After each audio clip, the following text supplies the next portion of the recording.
Hello, Araceli. How are you? I'm good. How are you? I am well. Thank you so much for making the time. I uh, I want to welcome everyone to this conversation in particular. This is in association, of course, with Rethinking Women's Leadership coming up actually in next month, if you will, in May 13th. And this is in collaboration with the Women Business Collaborative, as well as Andy Simon, and of course, Catalyzing the Future. And we have the great opportunity today to be with Araceli. So again, it's so good to be with you. Yes, absolutely. Hi, everyone. I am Araceli. I am a woman in leadership, an author, a mom. Just excited to speak on the topics that we're going to talk about today. Is very exciting me to me. It's near and dear to my heart. So I'm just ready to have this conversation. It's exciting, and I hope everyone finds it and find it that way as well. Wonderful. I'm sure people will have many nuggets to extrapolate from the conversation and the sharing that you have. And by all means, as kind of wrapping up a little bit more about who you are, you're just a tremendous human being. So we'll use that as the Oh, wrapper, if you will. thank you. You're most welcome. You're most welcome. So so as you know, as the event itself really focuses on women leadership in business and what have you, and there's different tangents that we can explore. Would love for you just to start with your broad perspective, and we can dig deeper, Arceli. All right. So, my perspective on leadership and women in leadership. We need more. I'm excited to have more. We need to develop more. Recently, I made a post on LinkedIn in regards to empowerment of women in leadership and women needing additional mentors that are women in leadership to kind of lead them on, show them the ropes, and show them the softer side within leadership, and still getting everything done and still having that visibility. And so recently the post, it really meant that, I haven't in the past had that mentorship of a woman, and it has been so beneficial to my career. The way that I've managed, the way that I've taken on new tasks, my team being receptive of the leadership style that I'm giving them has been such a different structure because it's been more of a nurturing yet educational yet stern structure that I've been able to give them. And that came from a woman in leadership that took me under her wings and mentored me to becoming a better myself within leadership. And so with having that and having not having that in the past has been beneficial because there has always been this stigma of women in leadership. Women in leadership are very emotional. There's a lot of competition in women in leadership. And so it has been for myself kind of which way did I want to go, because having a woman in leadership, specifically me reporting to them, I was unsure of if it was going to be a competition or if it was going to be more of a development. And so in my experience, it turned into more of a development situation for myself. However, in the past, with working with women in leadership, more so peers, for my history, it's always been a competition and who is going to be at the top. And there wasn't enough room for both of us. So who was going to get that next promotion? Who was going to have that seat at the table? It's always been that type of relationship with women in leadership. And so I'm glad to see that it's starting to shift, but we need that shift to go. We're far away from where we need to be. So I want to be one of those leaders as well that helps push that shift into the direction that we need to go.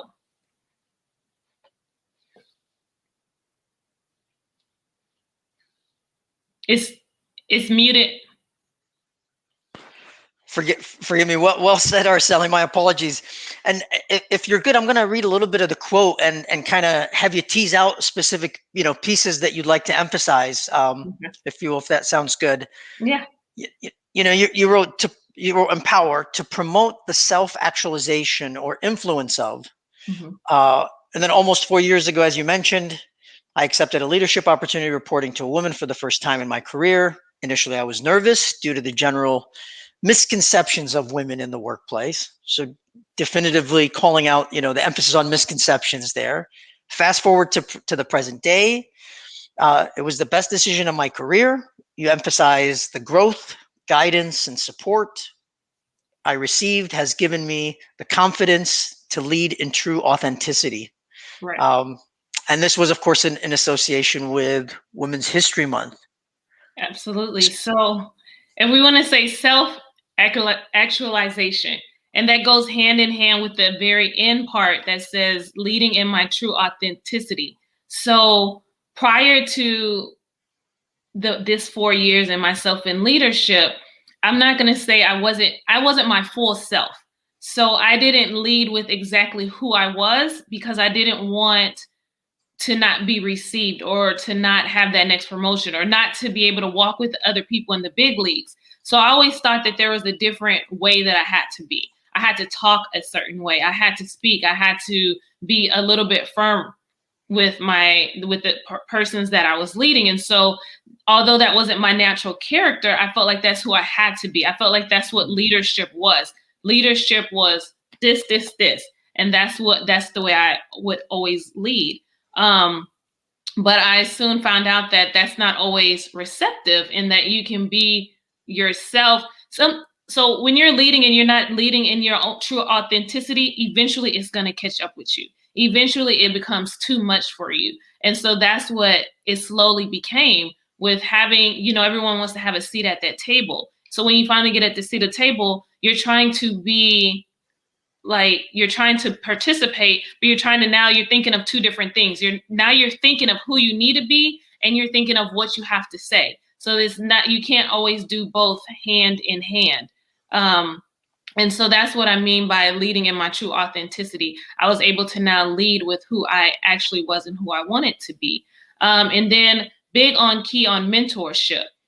That was so key over the past 4 years. I've been in leadership since maybe 2007. However, I've always had men mentors. And we know men mentors or men just by nature, they have more of a stern tone, more of an aggressive tone, more of an aggressive presence. And I learned with having that aggressive presence as a woman in leadership is not always well received. And so having that mentorship, coaching, and that patience of another woman to try to guide me through what she has been through. That's the thing. That was the key. It wasn't saying that what I was doing was wrong, but I was in the situation where I have a woman mentor that has reached the level and the heights that I want to get to. So to guide me of what she's been through and what she has had to do and the way that she's done it was so instrumental in my career to push me to that next level. So that's what I mean by being my true authentic self. I didn't have to be hard and stern. I didn't have to look a certain way or act a certain way. I was finally in a space where I felt comfortable being myself. When you start feeling comfortable being yourself, you are going to naturally excel because you stop questioning who you are when you step into that room with other leaders. Well said again, Araceli. And I want to mention another piece of the quote in particular, and then have you talk to that. And I've got a question that I'd love for you to elaborate on. Mm-hmm. And in the second sort of portion of the quote, if you will, you say, "I will definitely pay it forward and engage, excite, and empower current and future women in leadership." Yes. So kind of adding that text there, if you will. Right. Yeah. So paying it forward, I want to show other women in leadership that it's okay to be themselves. And I've actually started doing it now. I've taken on one of my women leaders that I work with now. And I see so much of the younger me in leadership in her where you just have to it's a little bit more forceful, right? And because you just want to be heard. And I'm teaching them and teaching her that it's better for you to be seen and for your work to be seen. And you don't always have to be heard. I think that is a lesson that is one of the greatest lessons that I've learned by this past mentorship is not always about being heard. It's about having your work show and having people follow you. When you have people follow you, that is going to speak wonders on its own. So by paying it forward, I just want to move forward with helping the other future leaders and giving them a roadmap to where I am today. And with doing that, I've started to write my own personal book that I want to release towards the end of the summer. And it's for future leaders and current leaders. And it just tells the story of where I'm at, the things that I've gone through and steps and guidance on how to get to that next step. So it not only tells you stories, but it's going to tell you how to get to that next step. And that's kind of what I received from my mentor without it being in written form. but now I want to have it in written form for others. And so that's how I'm going to pay it forward, and I'm going to push it out there, because so often with women in leadership, minorities in leadership, we feel like we have to keep all the secrets to ourselves. If we give out those secrets, then someone may surpass us. And that's not always where it needs to be. You don't always have to be that way. Another thing I learned, which was so empowering and so impactful in my leadership, is the leader who I've been reporting to. She was like, it's okay to hire people smarter than you. And when people learn to hire people smarter than you, it's going to help you excel, and it's going to help build the other person as well. And that was so key. That was so key. It is okay to hire others. And it's like, I've learned, like, sometimes if you're the smartest person in the room or at the table, you're at the wrong table. So you need to keep pushing yourself. And so that's something that I've learned, something that I'm going to put out there. I cannot wait for others to be involved and read these key nuggets that I want to give off and pay it forward. So when the book drops, it's going to be Underrated, The New Face of Leadership, because I think that's what we have been as women in leadership. We've always been underrated, but now is our time. And we are now becoming the new face of leadership. And so that's the direction that we're going to go. And that's how I'm going to pay it forward. I am giving everyone everything I know. I want everyone to be successful. There is room for all of us who want to strive to be at the top. Wonderful. Wonderful. And Araceli, one of the questions that comes to my mind, exactly as you mentioned, you've had other mentors, leaders, coaches, whatever label you may apply there. How much do you think it is important to have, respectfully, females coach and mentor other females versus males sort of playing in that dynamic? How much does gender, respectfully, truly play in that relationship, Araceli? Gender is so important because gender is important because it makes you feel okay in terms of you're doing other things as well. So as a woman, you're a mom as well. So with having that woman as your mentor, you're taught that it's okay to be a mom and it's okay to be successful in leadership. A male doesn't give you that same perspective. So you kind of lose the personal aspect of leadership. For myself, in my own experiences, you lose that personal side when learning from a male perspective, because they don't have that touch. Sometimes they don't feel that touch. And so I didn't have that touch initially. Initially, I thought that, you always keep both things separate. You should never bring in the family side to leadership. You should never bring in too much nurturing side of leadership, because that is what I was trained to think when mentored from the male mentors or the ones that I've previously had. With having that mentor as a woman in leadership, it became okay. It became cool. It became the thing to do. You need to be a successful mother. You can be a successful leader. And that kind of showed me from a personal perspective is that I didn't have to choose. You have that struggle and you have that battle with being a woman in leadership of choosing which side you want to be. And so that has kind of pushed me to understand that I can also be successful and with being a woman and being a mother. And so that kind of was so important to having a woman as a mentor, because I didn't have that before. Prior to this, I isolated the two things. I was scared to bring to the forefront if something came up in the workplace and I needed to be at home or I needed to have a personal day or things of that nature. I thought that wasn't a thing to do. And in the same respect with leading my teams, I didn't always have that same compassion for when they would come to me with something of that nature, because it was work, it was strategic, it was, you just need to outline, you need to go. You just need to go. You have to figure it out. And having a woman in leadership, she showed me that it's okay to be human sometimes as well as a leader. And so that nurturing side of leadership is so important. And sometimes from my experience, I learned that I only got that experience from having a woman mentor. Yeah. Yeah. And I think if we take it, if we look at it at, I'm going to say two sort of levels. One level, we can talk about gender and males and females, but I would say and I'm asking this as a question, if you will, as well, and something to explore for those coaches, for those leaders who are authentically, to your point, more aware. It's not about gender, male or female so much. It's actually having the awareness of feminine and masculine energy that's necessary in order to respectfully both be human, exactly as you mentioned, and also achieve the impact that we need to have within the business context. So finding the right mentor, the right coach, if you will, who truly focuses on intermingling the feminine and the masculine to achieve the wholeness that you've mentioned, I think is very, very core. So I've said a lot, but I'd love for kind of, what you're thinking and sort of, I'm sharing some of my experience likewise Right. in that, but I'd love to hear your thoughts there as well.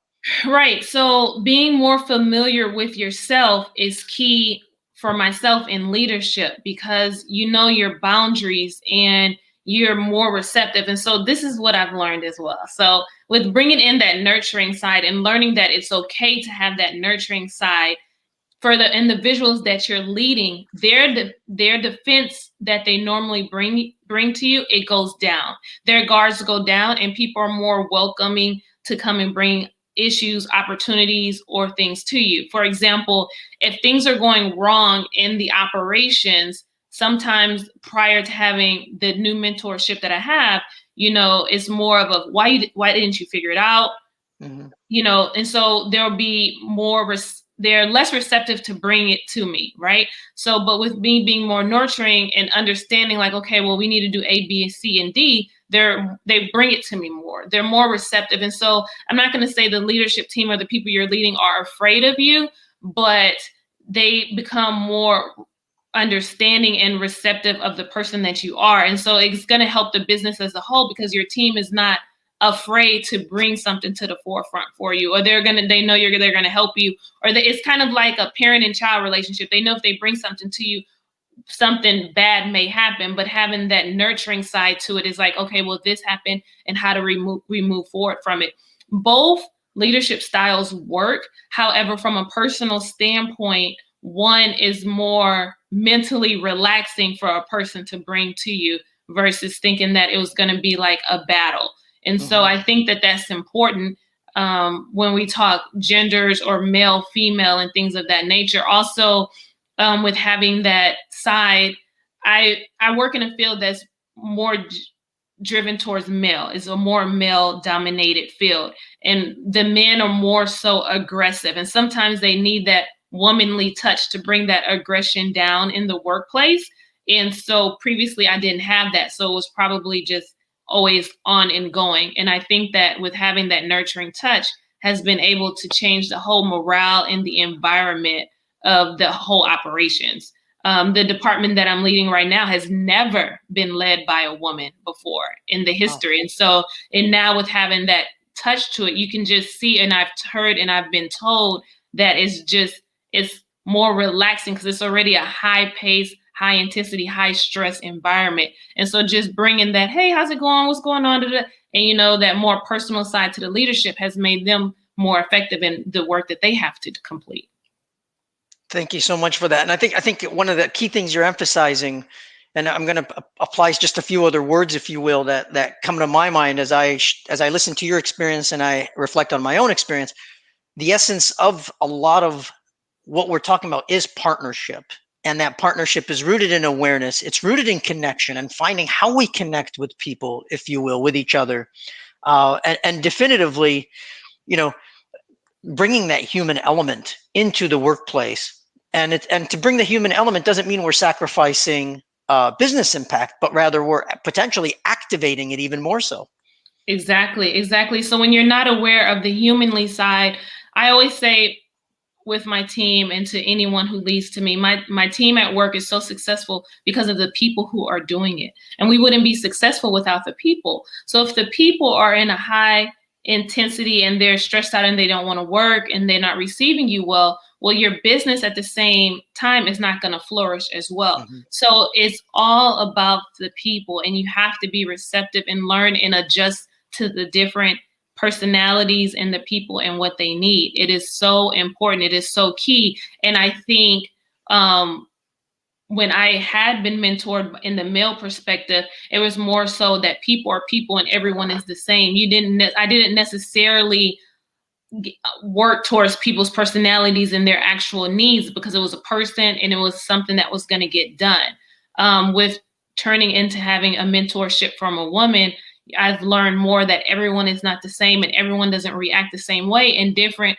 people need different, they need to be taught, trained, learned, spoken to, all in different ways. Everyone is not going to be receptive of just learning one way.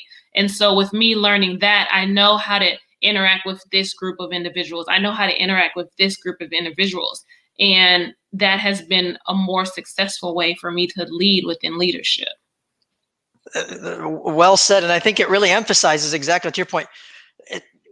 There is an element of sameness, but there is an element of uniqueness that we shouldn't lose. Otherwise, we've really hurt ourselves altogether and hurt each other if we don't acknowledge the uniqueness and leverage those aspects, as well as the overlaps, if you will, and how we are similar and the same in many ways. So, absolutely, where it's even on the levels of leadership, and if we're not even talking about when we're working with our front line, just in leadership, when you're with your peers, with our leaders, understanding that we're not all the same and that we're not all going to operate the same is just important and key to get the best out of individuals when you understand and you learn that they're not the same. Mm-hmm. So you know, our goals are always the same and where we want to be the same, but how we get there will not always be the same. And that was so important for me to learn in my most recent years of leadership. Excellent. And as you kind of, Araceli, look at that backdrop and you know, the quote, the journey, if you will, you know, how do we leverage the learnings and what guidance do you have really to offer very specifically, I'll say around, you know, empowering more diverse leadership and building more equitable workplaces and really cultivating a sense of inclusion and belonging very authentically? Right. So from my perspective, I think that women in leadership, culturally diverse women in leadership has to become more of the norm versus the anomaly.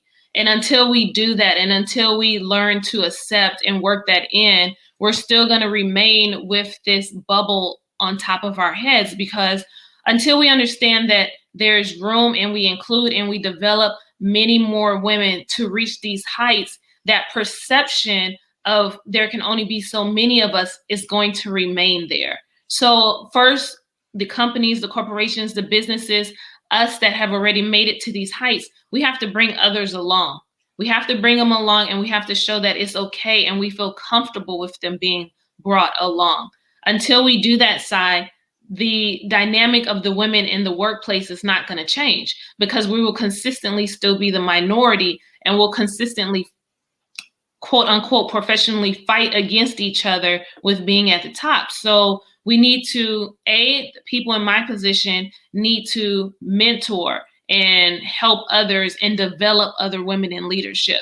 And then also with the companies that we're working within, a lot of times leadership roles are passed on because person A and person B has been in this role for so long, and so they're next in line for these promotions. And so you have the same demographic, you have the same gender role that's consistently in these key roles and key places. We have to get away from that as companies, business, and corporations, and bring in new talent regardless of how long a person has already been there. And so I see, you know, now businesses and on the news, everyone's advertising, we're going to hire so many women, we're going to hire so much diversity and things of that nature.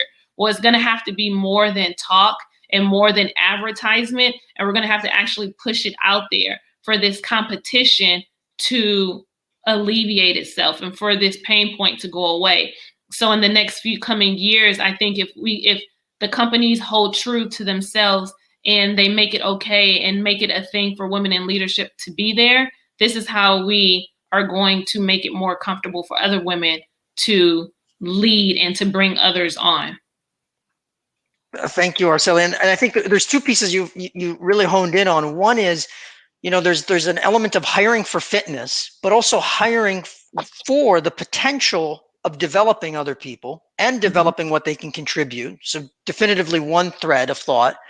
And then the other one is exactly to your point, there's a lot of talk out there, especially nowadays. Yes. We have to translate it into action for true impact. Otherwise, we're going to disappoint ourselves and disappoint one another.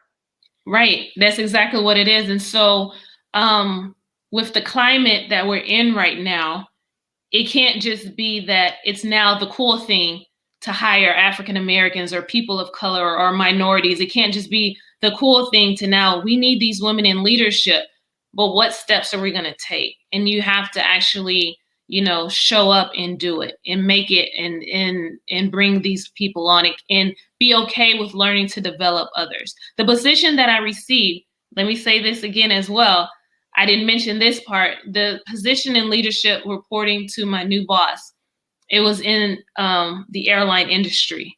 Mind you, I have no airline industry background. However, I had key points and key backgrounds that could contribute, and one would assume that I could be trained and learned and taught these attributes to run the operations. And so it's key on what you just said at hiring also potential of what some others can be versus what you already have, because we know it's already out there, but it's out there because that's the only group that was generally being hired. So you have to take a chance on others. You have to be willing to take that chance and to develop them. I was developed into the position that I have right now. It is so funny that you say that. I was developed into this industry that I had not been involved in, and I'm excelling at it. And so that is so key, Sai. We have to be okay with hiring for the potential as well, with knowing they have these key backgrounds that can also be such an asset to a company. So that is going to be so key in the future with what we see and how we see leadership turn.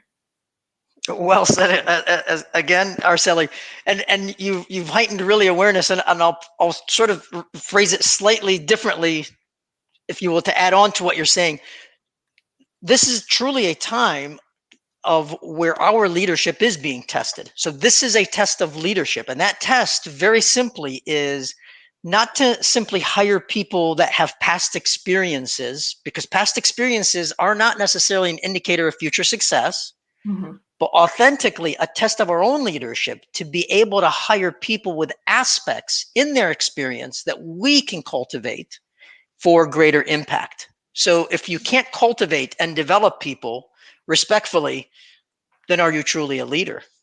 Exactly, because a key thing, and one of the things that I want to do when everyone speaks of leadership legacy, my leadership legacy is going to be the development of others. I am just so big on developing others and bringing them from one step to the next and showing them their potential and just pushing them out there. And you have to push leaders out there, and you have to allow them to grow. You need to allow them to fail. You need to allow them to learn from their mistakes. And that's the only way you're going to be out there. And I say that because previously prior to learning new things, going on vacations, being out of work, I was so tuned into the operations. And my most recent leader taught me, she's like, no, you have to go out and you need to see what happens. That is how your leadership is going to be judged, on how your team sinks or survives. Because running an operations is not you just doing everything, is what have you developed within your team to hold down the fort. And so it is just so important, like you said, that a true leader is also the development of others. It's not just where you're going to go and where you have to be. And so my leadership legacy of what I want, what I'm building, is going to be that she developed superstars. She helped develop and create leaders. That is what you're supposed to do as a leader. Wonderful. And Araceli, and I know we've taken a significant amount of your time, if you will, already, but if you could say sort of a key message to, I'll say this, the C-suite leaders across the world, in not only the C-suite, but beyond the C-suite, what would that message be, my friend? I think my message would be your authentic self and learn to be okay with it. Develop yourself and develop others. Specifically, I really want the development of women in leadership. It is so key. It is so important. And I want us to be okay with developing women in leadership. And let's do away with the stigma of the competition, of there's not enough for all of us. We have to do away with that. There is so much room and so much development for the others. And with the empowerment and the feeling of fulfillment that I received from being mentored by a woman, I feel that we should all have that. And so be that person to help and develop other women. It is not only going to make yourself feel good, but you're giving a level of self-confidence that they may previously not had, to not only believe in themselves, but believe in their ability to do other things. That is what I gained from having a woman mentor. I have the confidence that I was not able to get from that I did not have before. I am authentically and genuinely myself. So I want us to give that back to anyone that you can touch. It is so important. It is so beneficial. And I say that from being that young woman in leadership and not having it before. And I love it. And I wouldn't be here today on this without having that strong mentorship and the confidence to talk on it. So that is where I want us to be. Excellent. Excellent. And with that thought, any other closing thoughts or anything else to add, Araceli, all around before we sign off? I just want everyone to build in leadership, continue to look out for others, continue to look out for my book that's going to come in the end of the summer, Underrated, The New Face of Leadership. I just want to give so many tidbits on how to become an effective leader and continue to be an effective leader in the workforce. Wonderful. And I hope when the book comes out, you'll return and share more with us all around. Absolutely. Absolutely. Wonderful. Wonderful. And with all that, we hope yourself, we hope others join us on May 13th coming up with, of course, definitely the Women Business Collaborative, and by all means, Andy Simon and all the good work that all parties have done. And we'll have some great conversations, and we look forward to having you folks join us there. And likewise, Araceli, I hope you'll join us as well. Absolutely. Wonderful. Thank you so much. Thank you.